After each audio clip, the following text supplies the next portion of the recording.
So the year's about to come to an end, and the Christmas presents are already under the tree. We are seeing new trailers as well as new movies coming out next week. All that plus Doctor Who on today's episode of the Geek Watch podcast.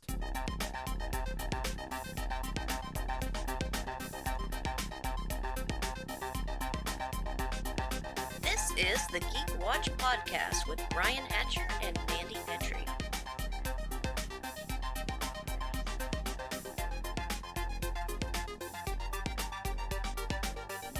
Greetings, Geek Watchers, and welcome to episode 132 of the Geek Watch podcast. I'm Brian Hatcher, and with me, as always, Geek Watch's own resident geek goddess, Mandy Petrie. Salutations, Brian. Everybody's prepping. There is so much stuff that's going to be coming in the next couple of weeks, especially movie-wise, stuff we've been waiting for a long time, and definitely worth talking about what we're hoping to see. But I'm going to break with tradition on today's episode because I'm going to start out with something normally I leave toward the end because I want to get this out of the way. Oh, no. So let me play the music.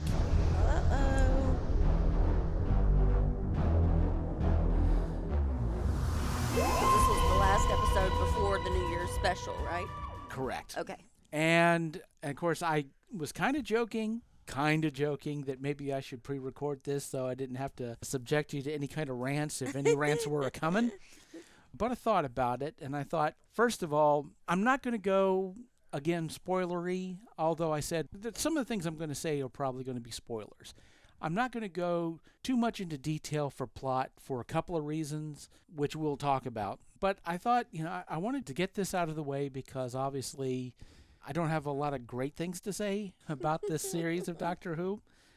And I just wanted to knock this out to begin with so we could get to something nicer. But at the same time, also, I know that as someone who studies writing, I tend to get mad at stuff I think the majority of people don't. And I think it's just anytime somebody has an expertise in something, they can be more critical about something. Absolutely. Yes, I hate looking at billboards. And I haven't taken a graphic design class in 20 years. Yeah. Hate billboards. Yeah, because you can see stuff in it that's wrong, that bothers you, but the average person's not going to pick that up. And I'm sure it'd be the same for you for cosplay or art, and as someone who has studied writing, there are things that are going to bother me in the show that maybe is not going to be that much of a bother for other people. Now, what bothers me, I would say, are structural problems, which perhaps at the moment wouldn't bother somebody else, but when they get to the end and it's like, well, this wasn't very fulfilling, they might not be able to explain why that was, but in a way I can. And because of that, that's why it upsets me. Okay. Because it's like, I know what's coming. I've gotten the spoiler, and it's like, oh, we're not going to enjoy this too much. But I'm going to try not to go into rage mode. To be honest, I don't want to kind of play into that. A lot of people have kind of played the rage card for humor's sake because it's funny to rant about something. And I'm not trying to do that at all. I do want to talk briefly about some stuff that's bothered me about this 6 series, specifically, I think, where it went off the rails. There are possibility of some spoilers. So if you want to go in clean, guys, skip forward or put this on pause until you've seen it. Or if you don't care, then stick around. But like I said, I'm not going to go too deep into the plot. And I really don't need to, because on the Doctor Who YouTube channel, Chris Chibnall and Jodie Whittaker gave a recap of the entire 6-series show, which they've never done before. No series of Doctor Who has done a recap of the show where they talk about everything that happened. Okay. Or to be more specific, everything that happened in the main plot. I will say it didn't look like Chris Chibnall was all that happy to be doing this. He was talking about the plot, but it wasn't like he was very enthusiastic about doing this. Mm-hmm. And I can see where maybe a recap might be necessary, because a lot of the reactions on these episodes that I've seen on YouTube and online, people have been confused about what the heck is going on. Because, as you put it, there was a big Hail Mary pass of a bunch of stuff going on. Now, what I found interesting about the recap is they didn't attempt to explain everything that was going on. They just talked about the main storyline. That was it. They didn't talk about all the side quests. They didn't talk about all these extra characters and all the sub-stories that was going on. And as a writer, I saw that and I said, if you didn't talk about it in the recap, maybe you shouldn't have put it in the show. Okay. Everything you cut out of the recap, maybe you should have cut out of the show. And if you had, maybe you could have developed the main plot than having to go off and do other things and build stuff up that, in a real sense, really didn't go anywhere. So when Gordon Ramsay says you lost the plot, he's talking to Chris Chibnall in this season of Doctor Who. Yes, very much so. There's a thing in writing that they tell you, and especially in screenplays, but also it's a very good philosophy to follow when you're writing a novel, is you need to come up with a log line. Figure out what your main plot is. Now, it's okay to have subplots, and in novels you can get away with subplots more than you can in scripts. But once you've got that log line, you've got your North Star. You know what story you're trying to tell. And any subplot that you have, anything that you put in your book or your script, whatever it is, needs to support your main log line in some way. And that was one of the big problems I saw in Flux, was there was all these different subplots that only supported the main plot in a very tertiary way. We would spend nearly an entire episode building a character that would only really weigh into the plot for 5 minutes. And there were several characters like that. And some of the characters that they spent so much time developing didn't really have a whole lot to do with what was going on in the story. It was a distraction from the story.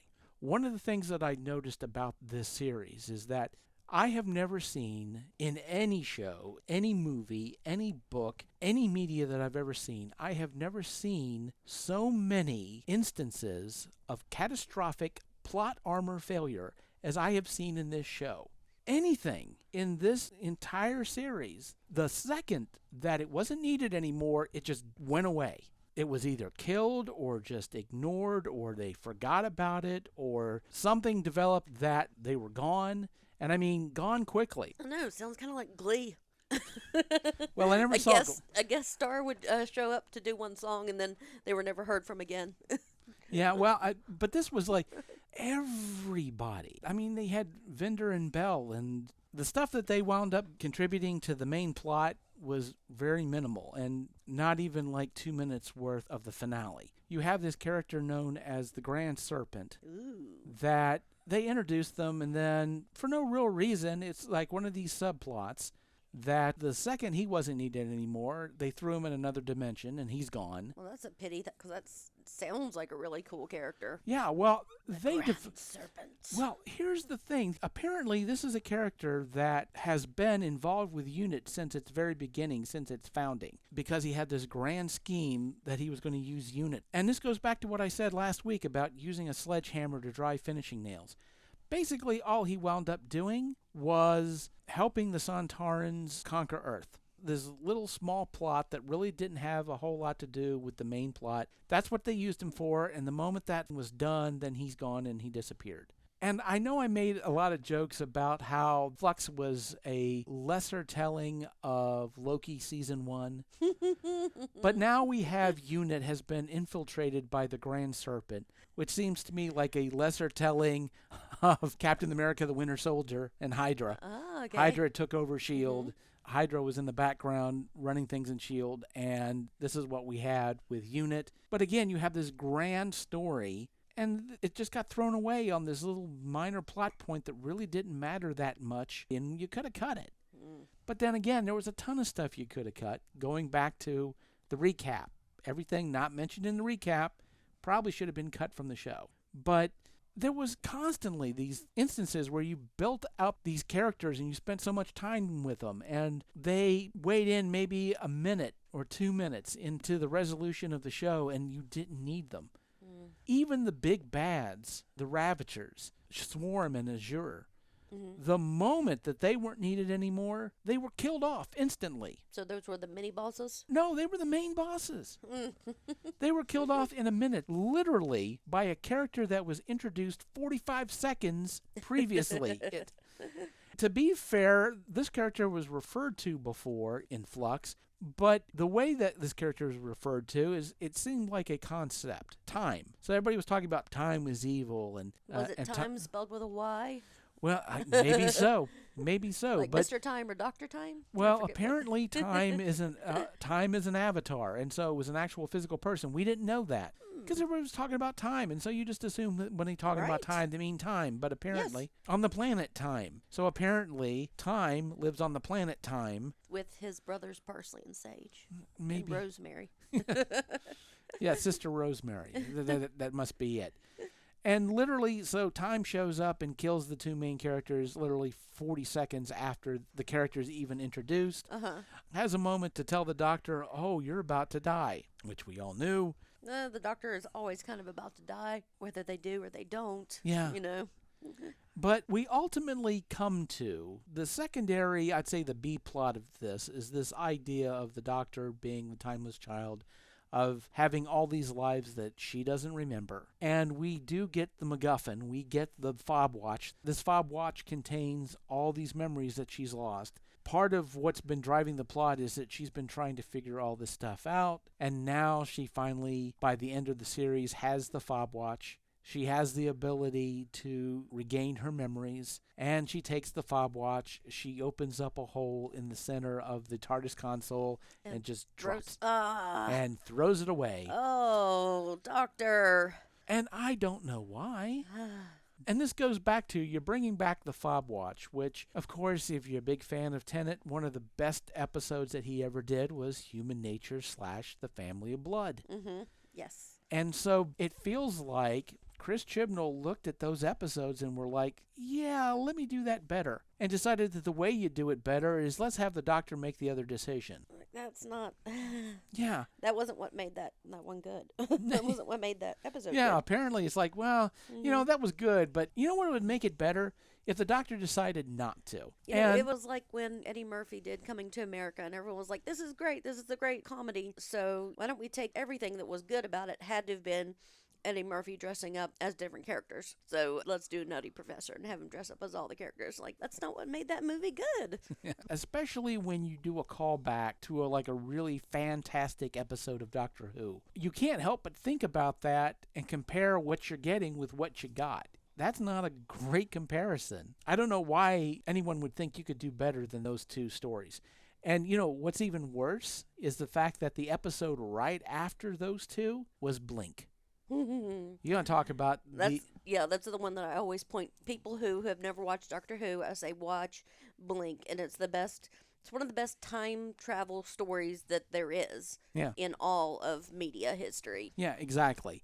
And so in Flux, they bring back the Weeping Angels because, hey, if you feel that doing a call back to one of the best episodes of Doctor Who isn't good enough, let's do that twice. Let's remind you again how good this show can be while we give you what we're giving you. Like I said, it was very frustrating because of the fact that there was so much stuff that was introduced that didn't go anywhere. You spent so much time developing characters that maybe for 30 seconds to a minute they measured into the plot, but you didn't really need them. You reinforced this whole idea of the timeless child. You doubled down on it, which not a lot of people are going to be happy about. I certainly wasn't. But if you're going to double down on it, you had opportunities to do stuff with it that were just missed because you didn't have the time because you were introducing all kinds of other stuff. And as much as I said, you know, I'm going to owe them an apology, if this is just development, give us some momentum for the specials, well, they're not getting an apologies because, by God, yes, they certainly tried to wrap the whole thing up by the end.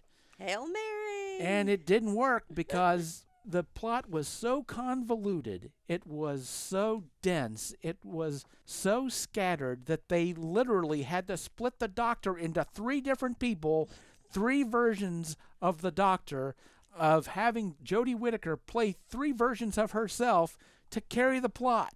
They had to go that far to fix this, and it didn't work. It just did not work at all. It was so scattered. It was so unfocused.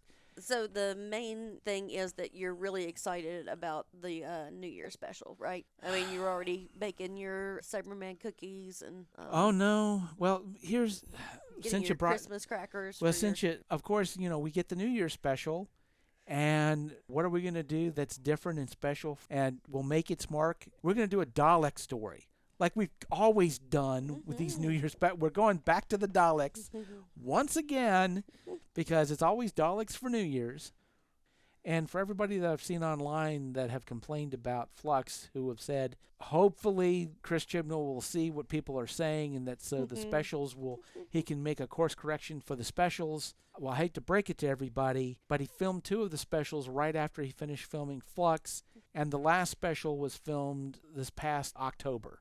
So if he has seen it, it doesn't matter. It's too late now. Everything is locked in. The specials are done. They've even filmed Jodie's regeneration even before they had any idea who the new Doctor was going to be, and they still don't know, apparently. They're telling us. Yeah, they're saying they don't know.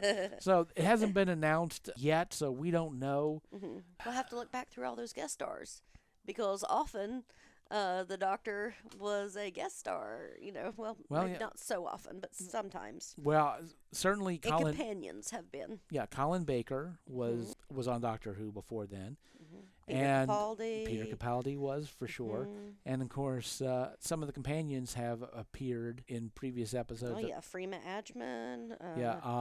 And Karen Gillian. Yep, she did, too, yes. Yes. But with all the stuff that's going on now with Bad Wolf Productions and, of course, with bringing in the new old showrunner, maybe they can fix it. Yeah, the biggest thing is that we shall see. We will definitely see. But with that behind us now, we can look forward to the stuff that we're going to be seeing here very soon.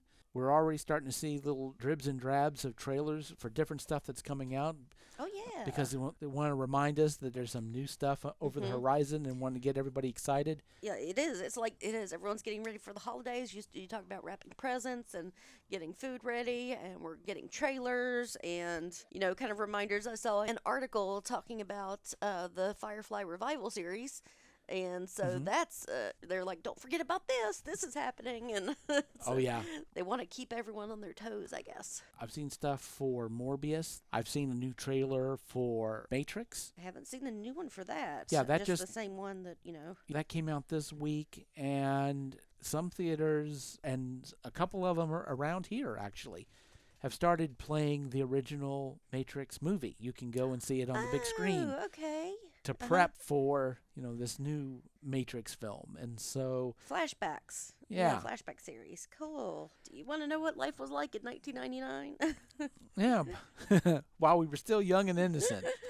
And there was a new trailer for the Peacemaker series that's coming out on HBO Max. No, I never watched Yellowstone, but, my family is just diehard. They're like, yeah, Yellowstone, they're excited.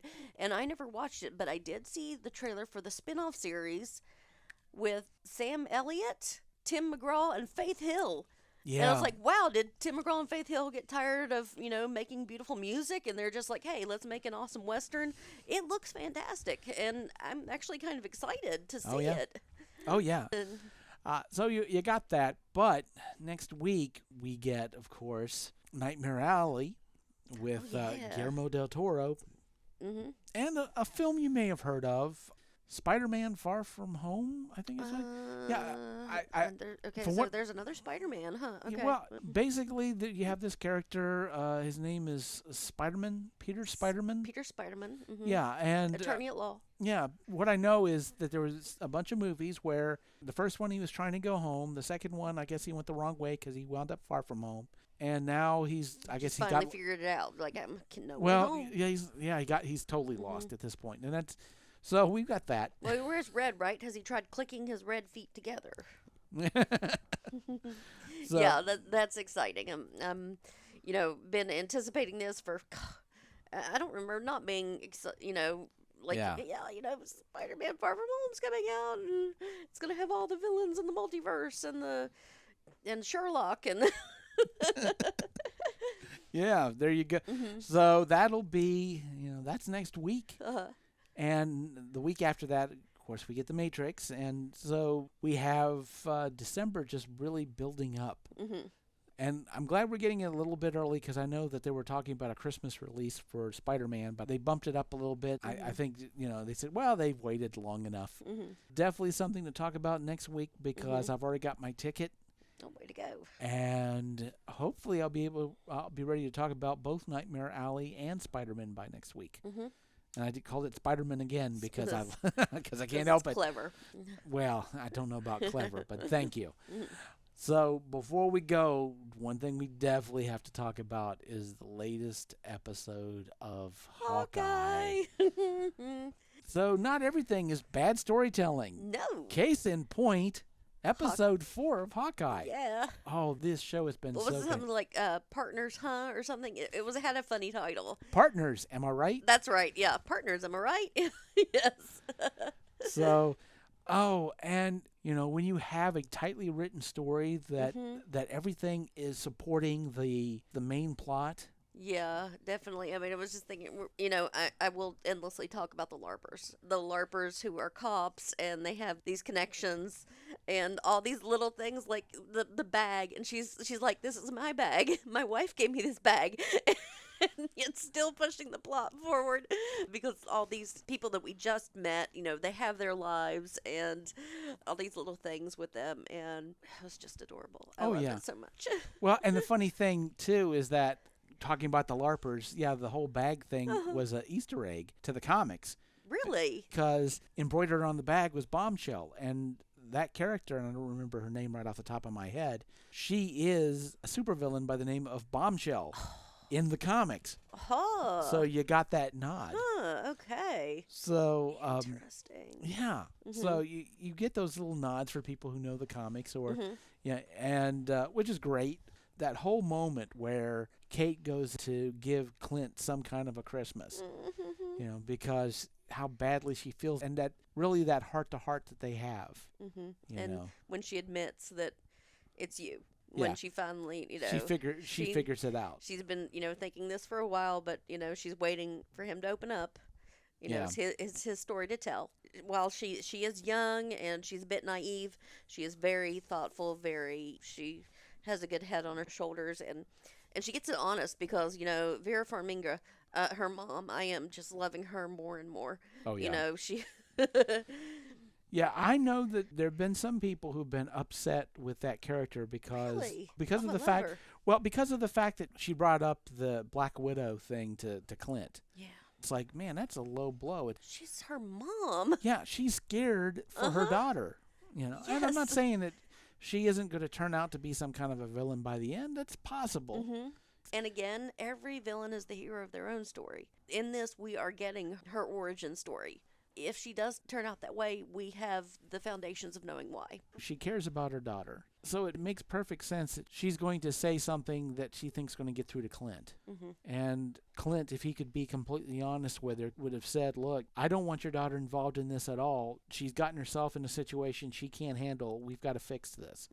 I would love for her to stay home and not have to deal with this, but that's not going to work. So she has to be involved, and I don't like it any more than you do. But then, of course, the stakes raise at the end, and he tells her to go home. Like, oh, as soon as that blonde hair shows up, like, oh, there she is. Yep. The fact that he's like, it's a Black Widow assassin. He doesn't know, as far as we know, he doesn't know, does he? I haven't seen anything hinting at that. I don't believe that. I don't believe that he doesn't. He doesn't know that that's Natalia's sister. Yeah. Well, I don't figure Natasha, that she's not Natalie. Natalie was her fake name. Right. So I don't think that he knows that. I don't believe that he does. He just knows that a Black Widow assassin showed up. And even if Natasha had mentioned Elena, which I could see her mentioning it, the only thing that she would have had is a picture of the two of them as children. So may not recognize her and might not know that she went into the Black Widow program, might not know any of that stuff. But even if he suspects it, then he's got to know that if she's coming after him, she ain't happy about something. But any Black Widow assassin coming after somebody, that's a big deal. Yeah. And, of course, people are going to be saying, well, that phone call that Kate's mom made, who was that to? And is Yelena showing up? Does that have anything to do with it? Oh, I mean, that's a possibility. There's a lot. We don't know what that phone call was. We don't know what was going on. And, I'm beginning to have, we've got this thing of the mom. She's blinded by love for this guy. I'm starting to get a bit suspicious that she knows, and she's stringing him along. He's the one who's in the long con. She knows exactly who he is, exactly what he does, and him and his whole family, and she knows what she's doing there. Yeah, I think. Well, there's a good question. Did she set the company up? Mm-hmm. Maybe she set that company up and put him in charge of it. Mm-hmm. It's possible. It is. Mm-hmm. You know, but there's a lot of things possible, and that's what's really great about this story is it makes you ask questions, Mm-hmm. and it makes you want to know the answers, and then it makes you wait for the answers. Every great story does that. The narrative is straightforward. Everything that's involved in this narrative plays into the main plot, but it also plays into the B plot, the subplot, this idea of Clint who wants to be home with his family on Christmas because that's what's important to him, but at the same time, he's having to deal with who he's been in the past, a person who he has never felt was a hero, and having to deal with all of that stuff. And something else I've got to mention, Clint's wife. Right?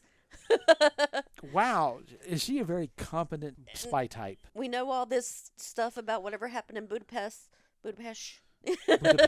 Budapest with Clint and Natasha. Where did he meet his wife, and what what was she doing? And there's been the question, was she a SHIELD agent in the past? Mm-hmm. Because obviously she knew how to hide. she knew how to hide. She speaks more than one language for sure, and she's good at tracking stuff down. And she's got connections. And there has been in the Geek verse, there has been a name that has been mentioned, Mockingbird. Okay. And they're wondering if she isn't some type of that character of Mockingbird. Ooh. Could be possible. Another one of those questions that we are desperately trying to find the answer to. So I'm so excited to learn. Exactly so. And we've got 2 episodes left. That's what's really going to hurt is because next week we're going to meet up, obviously. We will talk about this second to the last episode. But then we're off for 2 weeks for Christmas and New Year's. Right. And we're going to have to wait 3 weeks for that, to talk about the finale. Yes. But man, will we have time to think about it. Yes. And I don't want to call you up and talk to you about it because then, I think it's not as good as when we're talking here. We're getting that fresh back and forth. Yeah. And I don't and there are times I can't wait to talk to Brian about that. And, yep. But I try to avoid it. Yeah. Well, we will certainly have a lot to talk about. But till then, of course, we'll have next week. We'll have Spider-Man. We'll have another episode. We'll have Nightmare Alley. Mm-hmm. And we'll see what else we have to talk about. But I'm sure there'll be a lot to end the year. Yeah.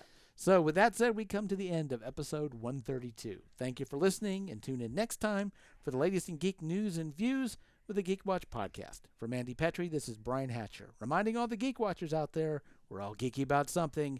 Be proud of yours. See you next time. Thank you for listening to the Geek Watch podcast. If you enjoyed this program, don't forget to like and subscribe on your preferred platform and share this podcast on your social media. For links to all the ways you can listen to the Geek Watch podcast, as well as leave comments and suggestions, visit our website at geekwatch.net. The Geek Watch podcast is a Hanging J production.